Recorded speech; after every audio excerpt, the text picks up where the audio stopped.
This is going to be your guide to using Pawmot in Pokemon Scarlet and Violet. So this is one of the weirdest Pokemon I have ever seen competitively. We have 105 on speed, 115 on the attack, an ability like Iron Fist. This Pokemon is supposed to be an attacker, right? Well, it's one of only two to get Revival Blessing, which is one of the wildest moves ever in Pokemon. Effectively, what you do is you reach into your bag, you pull out the item Revive, and you use it in a competitive PvP setting. Revives a fainted Pokemon to 50% hit points, and it only has 1 PP.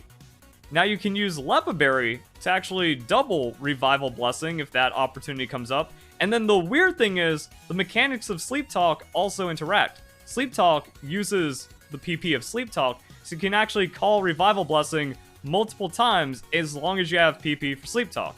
But this Pokemon has 70 hit points, 70 defense, 60 special defense. Like, we can get one shot by a neutral move. So maybe get one Revival Blessing, maybe Palmot is your third Pokemon and you Leppa Berry, use it twice and then get KO'd. But then you have to kind of think about what it took. It cost you a turn. It cost you a turn to give one Pokemon back to 50%. If that Pokemon is in a 2-hit KO range, then it's not going to be having that great of a time. If it's like a setup tank and it doesn't have the ability to like bulk out a hit and then get back up to full health somehow, then you haven't really done much. So this is mostly going to be on a sweeper Pokemon that's getting one shot anyways, that just needs to come back in, use its Scarf, use its speed plus a Life Orb or whatever, to then clean up the opposing team. In 3v3 Battle Stadium, haven't really seen Pawmot or any successful usage of this strategy. Could get really wild in 6v6 where, yeah, actually turning your 6 Pokemon into, well, technically it's 6 Pokemon again by giving you 5.5 and then 6 through Leppa Berry double Revival Blessing, that can make the battle kind of crazy, especially because if your opponent throws the kitchen sink at your ace Pokemon to remove it because they have no other way if this Pokemon takes off, and then it finds its way back in with the Revival Blessing after dedicating so many resources to take it out, that could just convert the game right there. Looking at the rest of the moveset, it's almost like this Pokemon is a soft attempt at making a weird Pachirisu. Like, it's got Fake Out, it's got Encore, it's got techie, like, supportive things like the Wish, but with all of this supportive stuff and almost like doubles kind of feel with Fake Out, Encore shenanigans, it doesn't feel good to bring a 50% hit point Pokemon into 2 opposing Pokemon on the doubles, but maybe that doesn't matter because the entire philosophy around Revival Blessing is if you're at 100% hit points to get one shot, no difference than 1 hit point after a Focus Sash or 50% after a Revival Blessing, so maybe it is what you need. This needs to be backed up by outrageous sweeping pressure. But the weird thing is we still don't see it. So, like, on paper, or in theory, this is like one of the craziest, most absurd things ever in Pokemon. Like, yeah, you get the power of a Revive in a PvP battle. That's Wonder Launcher shenanigans. Either way, it hasn't been shown to be super successful just yet. Maybe when Battle Stadium allows Legendary Pokemon and Paradox Pokemon, this might get more of a chance, but seems like this was just too out of place on the Palmot to matter. So let's see what you're supposed to do, or a more standard idea with a 105, 115 attacker. So 105 speed. Very contentious right now because everything's like slow and bulk, but wall breaking on natural speed with the 105 seems to be decent, if not strong. But then if a sweeper does come in, well, 105 effectively becomes nothing, so we can get into some problems there. However, the rest of this Pokemon is just kind of weird to break down. What does electric fighting look like? Actually not terrible. So we have Psychic Fairy Weakness, Ground. Ground's not great, but as a frail, sweeping Pokemon, you're kind of getting one-shot by strong neutral moves, so it's like, yeah, you just have the Focus Sash here, and then you try to beat up on the opponents with your other signature move. Double Shock is effectively burn up for electric. You use it, and then you lose the electric typing. Now with Terastallization, things have gotten super crazy, because the first question is, if I'm TERA electric, do I lose the electric, or can I keep using it? You can keep using it.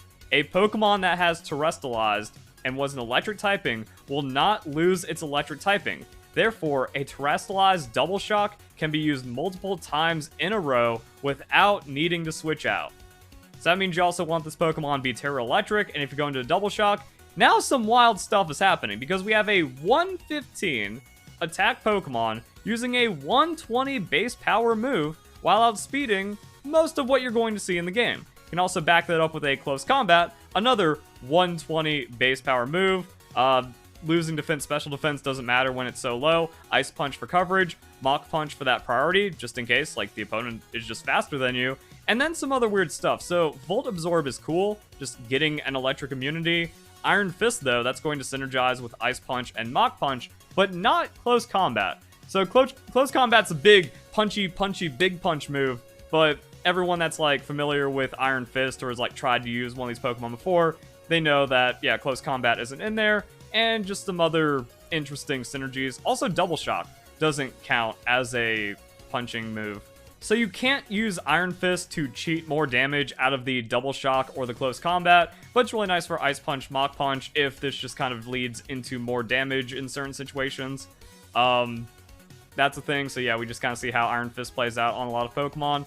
And then Punching Glove. So we're like playing Iron Fist, punchy, 105, 115 Pokemon. Do we want to use that? No, Punching Glove is actually terrible. So we haven't had too much of an opportunity to talk about it, but it only increases power by 10%. That doesn't do anything. It also doesn't stack with Iron Fist. Iron Fist negates the power boost of a held Punching Glove. And then people also say, but Punching Glove is good because it prevents contact. I mean, we didn't really see protective pads get much of, if any, use. So, like, yeah, Punching Glove gets overwritten by the Iron Fist, so there's no, like, extra stacking.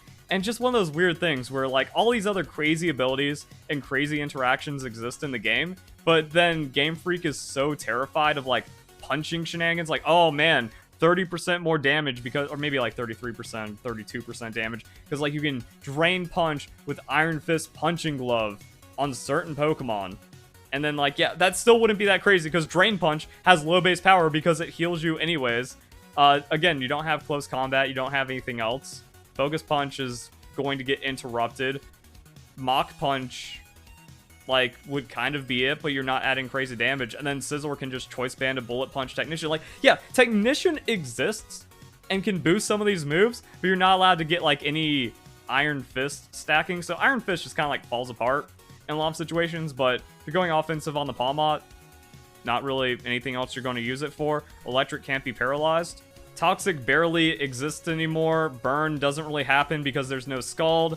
Will-O-Wisp users are at an all-time low, and Spore is kind of a thing, but Spore is always just kind of like a niche usage. So it's not like, oh, we're in an overwhelming status meta for the natural cure after you're switching out your Pawmot and then making another Pokemon vulnerable to keep your 115 attack 105 sweeper safe. So, like, yeah, we don't really have anything. It's just kind of like, okay, we get some free damage on some moves we're barely going to use because you just want the TERA Electric Double Shock to one-shot everything.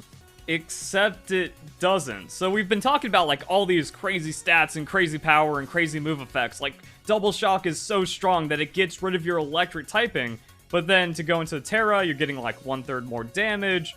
But if you're running Focus Sash, you don't have that Choice Band, that Life Orb power that you kind of look for to find these high base power one-shots, and then your 115 attacks. So without doing anything extra, you're not even one-shotting a Silvally, which is kind of like that upper end bulk. Like, if you can one-hit KO Silvally neutrally, you are doing really good. That is where you want to be as a high damage sweeping Pokemon, because then pretty much means everything else below it, and 90% of what you're going to see that isn't a physical tank is just going to get one shot, no counterplay, do not pass go, you win the game. That's why we use Silvally or Palafin or whatever damage analog we go for. But you actually, like, need the Life Orb. However, if you're getting outsped, that's a problem. So, like, the Focus Sash means against a more frail, fast Pokemon, you can trade with them, you can out-priority them, and then you can just win that matchup. Then your next Pokemon comes in. If it's slower, because you remove their fast 120 base speed plus Pokemon, then you can do significant damage with the Double Shock. Maybe KO damage, maybe not. But even the Life Orb here doesn't, like, it just barely ticks you over. So you actually need to find the super effective hits with the Close Combat, with the Ice Punch, with the other moves. I don't see why you'd want to give up anything else for the Revival Blessing. But I mean, I guess it kind of works. Like, if you're on 1 hit points, you can get 50% back for an ally in a situation that's otherwise lost, sure. But then Mach Punch on the Focus Sash trade is also very significant. But then, like, Life Orb is a thing, but you're frail, so, like, if you get tagged after any life orb damage, you're just KO'd. It just kind of shows like, oh, Pawmot at the end just kind of falls apart. Like, sure, you can use it, you can wall break with it, but it's not consistent even if you're playing into all of its gimmicks. You're playing into the Revival Blessing gimmick, there's just better Pokemon. Just have a full Pokemon and then use that to protect your ace Pokemon, and it's better than Revival Blessing, even used multiple times, unless in like weird 6v6 situations. And then sweeping Palmot, 105, 115 doesn't push you into any of the ranges you need to be, even with the 120 base power move and terrestrialization and all this other stuff and coverage. Like, the coverage is good. Everything about the Pokemon looks nice. You know, we got electric ice, and then we tack in the fighting, and then we're just kind of bodying everything. Cool. But it's not a crazy amount of super effective hits, and also your gimmick is electric, so one ground type Pokemon ruins your day. That also makes the choice band even worse, and then you're getting like stab on close combat life orb, which is really nice. Then like neutral into certain like physical tank ground Pokemon. I don't know. It's kind of messy. You can beat people up, you can wall break with it, but a lot of Pokemon do that. This just kind of gets into the higher tier of it. It's like, yeah, you find a kind of frailish 100 speed Pokemon, you're wrecking a Charizard. You're wrecking a lot of Pokemon. I don't know what happens when Cinderace comes into the meta. Probably just better than Palmot, especially with terrestrialization. And then stuff happens. That's kind of it. So Palmot, mid, but worth talking about because it's got some interesting stuff. So hope you guys enjoy the video. Hope you all have a nice day. Thank you very much for watching.